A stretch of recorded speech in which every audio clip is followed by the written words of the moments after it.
જૂનાગઢમાં જામ્યો વરસાદી માહોલ। દાતાર પર્વત પર જામ્યો મનમોહક વરસાદી માહોલ। વાદળોથી ચાદરથી ઢંકાયો પર્વત। દાતાર પર્વત ઉપર ઘનઘોર વાદળો છવાતા કુદરતી સૌંદર્ય ખીલી ઉઠ્યું। પ્રી મોન્સૂન એક્ટિવિટીને પગલે દાતાર વિસ્તારમાં વાતાવરણમાં પલટો આવ્યો। ઠંડા પવનો અને વાદળછાયા વાતાવરણથી લોકોને ગરમીમાંથી રાહત મળી। દાતારની ટેકરીઓ પર વાદળોના અદ્ભુત દ્રશ્યો જોવા મળ્યા, જેના કારણે પ્રવાસીઓ ઉમટી પડ્યા। સ્થાનિકોએ કુદરતના મનમોહક નજારાનો ભરપૂર આનંદ માણ્યો।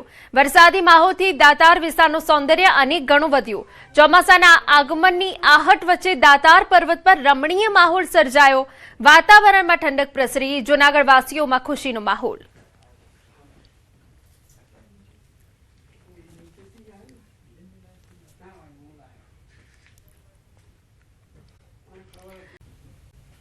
आंधी तोफान साथे वरसादनो एलर्ट छे। गुजरात सहित देशमां तोफानी वरसादनी आगाही अपाई छे।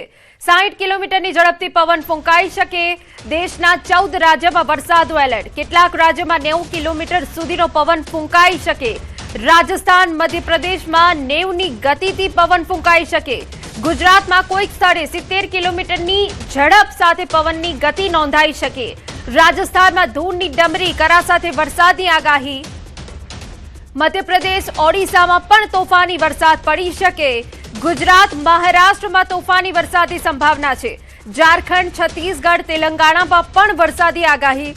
ઉત્તર પ્રદેશ, ઉત્તરાખંડમાં પણ તોફાની વરસાદની સંભાવના છે। આંધ્રપ્રદેશ, કર્ણાટકમાં પણ વરસાદની આગાહી।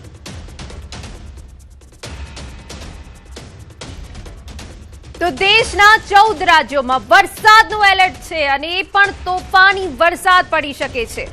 ગુજરાત, મહારાષ્ટ્રમાં તોફાની વરસાદની સંભાવના છે।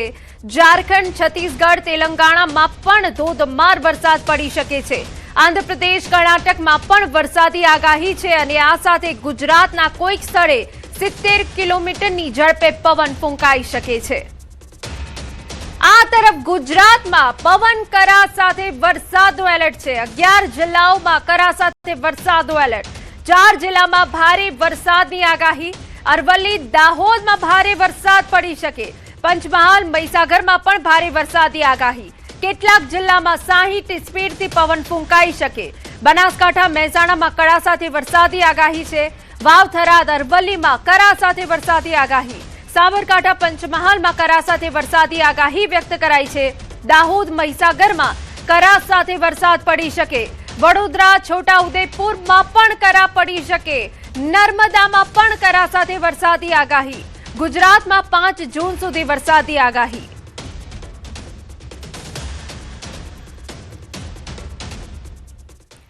સમાચારમાં વાત હવે વડોદરાની કરીએ તો એમએસયુ હેડ ઓફિસના મુખ્ય ગેટ પર મોટું વૃક્ષ ધરાશાયી થયું। રજા હોવાથી મોટી દુર્ઘટના ટળી છે। વિદ્યાર્થીઓ અને વીસીની અવરજવર વાળા વ્યસ્ત ગેટ પર સદનસીબે મોટી દુર્ઘટના ટળી। વૃક્ષ પડવાના કારણે યુનિવર્સિટીના અડીખમ મુખ્ય ગેટનો કચ્ચરઘાણ વળી ગયો। યુનિવર્સિટી તંત્રની ઘોર બેદરકારી। ચોમાસા પહેલા જોખમી ઝાડોનું ટ્રીમિંગ ન કરાતા નિષ્ક્રિયતા છતી થઈ। ઘટનાના કલાકો વીતી ગયા હોવા છતાં યુનિવર્સિટી તંત્ર દ્વારા કોઈ કામગીરી નહીં। એમએસયુ પ્રશાસન અને પાલિકાની પ્રી મોન્સૂન કામગીરી સામે સવાલ।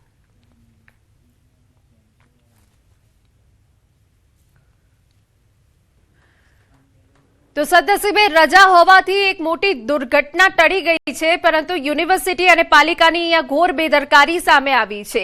ગેટ પાસે મોટું વૃક્ષ ધરાશાયી થઈ ગયું। રજા હોવાથી મોટી દુર્ઘટના ટળી છે, પરંતુ ગેટનો કચ્ચરઘાણ વળી ગયો।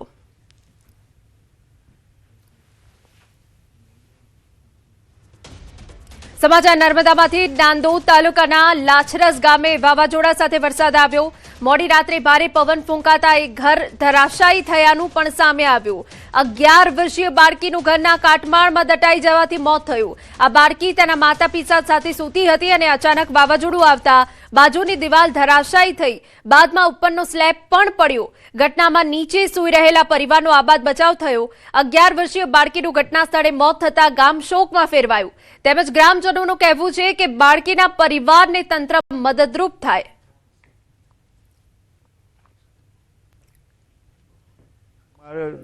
ગામમાં જે ઘર ધરાશય થયું એ ઘરમાં સભ્ય અંદર સૂતા હતા ને એમાં અમે 2 કે 3 સભ્ય બચી ગયા અને આ છોકરી અમારે થોડી અંદર ડીપમાં સૂતી હતી, બચાવી શક્યા નથી. અમારે ગ્રામજનોની એટલી જ માંગ છે કે આ જે કુટુંબ પર જે ઘટના બની છે એ વહેલામાં વહેલી તકે એને મદદ થાય. તો અમે ગ્રામજનોએ પ્રયાસ કર્યો કાઢવાનો, તો એને કાઢતાને સિવિલમાં રિફર કરી, પણ રિફર કરતાં એનું મૃત્યુ થયેલું છે. તો અમારી તંત્રને માંગ છે કે એમને કોઈ સહાય મળે